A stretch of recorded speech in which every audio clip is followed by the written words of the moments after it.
Hey guys, welcome back to the channel. And the next movie up for review is the third in a trilogy. And I actually think I enjoyed this movie a lot more than the first and the second. Well, the first is I really did enjoy. The second one, not as much. But I think this one is probably the best and the one that gave me the most enjoyment. I am talking about The King's Man, as you can see from the title. The first movie came out in 2014, and the second, The Golden Circle, came out in 2017.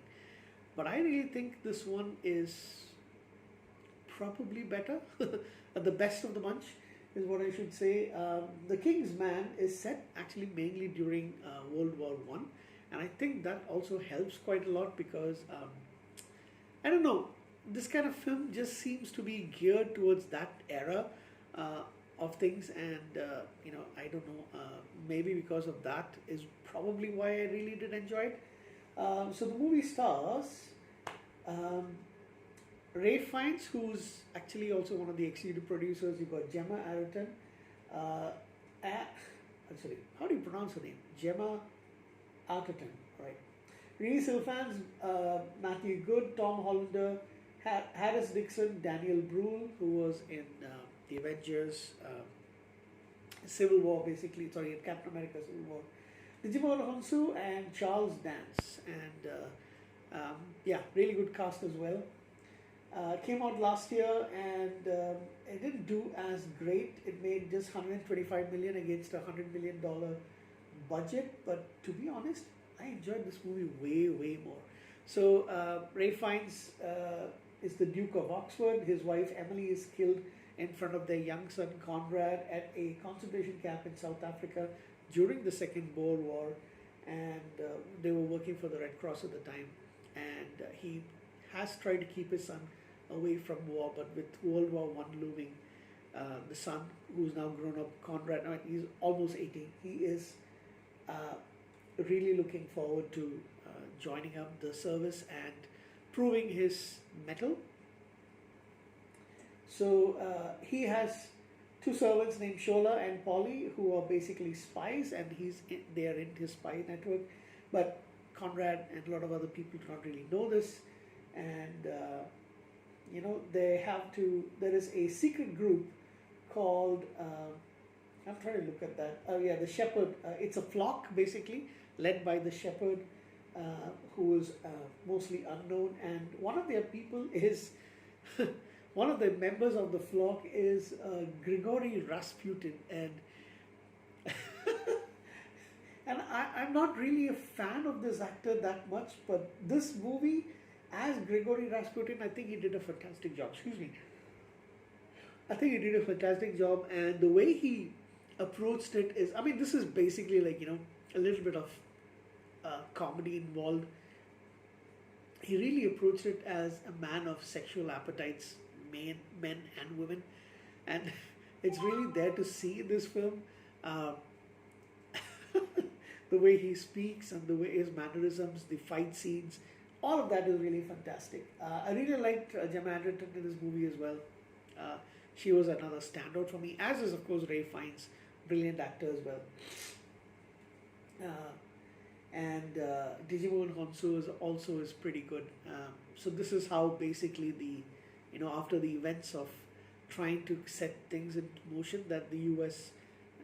Government will enter the World War and tip the balance against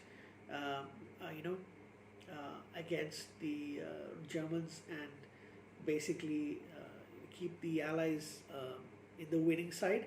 And there are some people who are against that. A lot of things happening in politics, but finally it does work out, and no, not many people know that the Kingsman, the group, was actually involved in it. Really good scenes. I love the scenes that are set outside. The fight scenes are amazing. It is really fantastic to watch, to be honest. And I think this is. Keep saying this. This is the better of the three as far as I'm concerned. And excuse me. There was something else I wanted to. Oh yeah. So we do get to see towards the end that this is how the Kingsmen which is Kingsman, was actually a barber.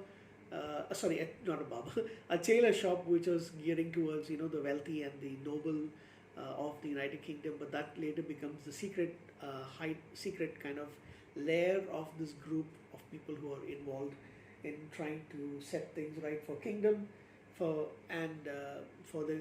Britain, basically, for the British Empire, basically, and their allies as well. So that is about the Kingsman, and there's a little bit of sadness in the movie as well, but a really good outcome in the end for everybody, even though for Ray Fiennes' character Orlando Oxford, there is a lot of sadness in it as well. But he is the one who basically sets up the Kingsman group.